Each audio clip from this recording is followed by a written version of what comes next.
This is a video on how to home grade Kumon Reading. Remember that we provide an at-home grading guide along with a red pen in the student's bag. If you need either of these, please ask the center and we can provide it for you along with the answer book. We just ask that you return the answer book once the student is done with the grade they're at. So before even starting to grade the packet, we ask that you check for a full heading. A full heading includes the student's name, the date that we put in, the start time, the end time, and the total minutes it took for the student to complete the packet. In this case, since they didn't write the total minutes, you would write it in with red pen. Like that. And at Kumon, we grade from the back to the front. So you would go to the back page, and this is 125. So in the answer book, you would go to page 125.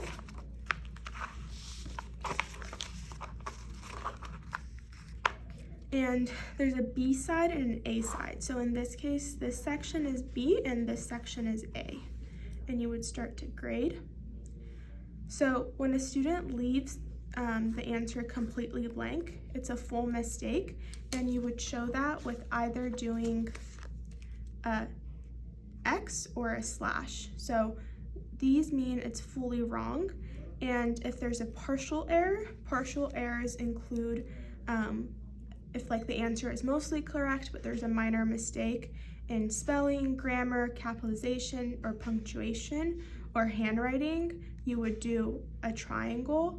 And then if the full page is correct, you would indicate that with a circle, as I will show later on. So since these are fully incorrect, it would be a dash. And then I would go to the A side, which is this top section here. So on this page, there's two mistakes.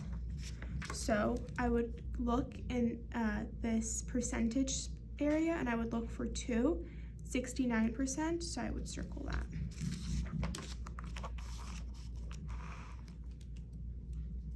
Okay. So this side of page 124, the B side, was completely correct, so I would show that with a big circle. So here, the Q doesn't look great, so I'm gonna do a partial error with a triangle and just show that the Q. Therefore, the student can work on their handwriting.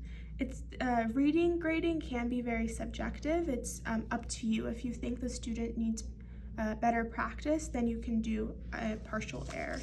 So here, since there was only one partial error, I would that's basically a half mistake.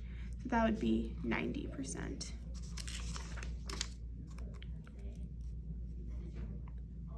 This side is fully correct, so big circle.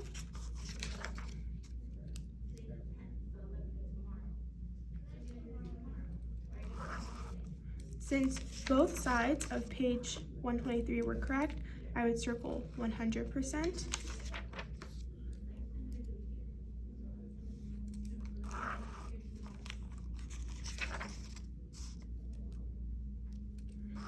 Again, both sides of this page were correct, so that's 100%.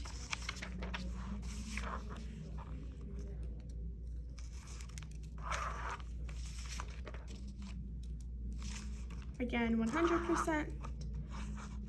So now that I have graded each page individually, I need to write the percentages at the top. So the first page, since it was 100%, I would indicate that with just a dash. Second page was 100% as well, so I would do a dash again. The third page was 100%. Fourth page was 90%, so I would do a 9. And the fifth page was 69, so I would show that with a 6. If a student got 80%, it would be an 8. If it was 70%, it would be a 7. And this way, the student knows that when you return this to them, they have mistakes on the 4th and 5th page.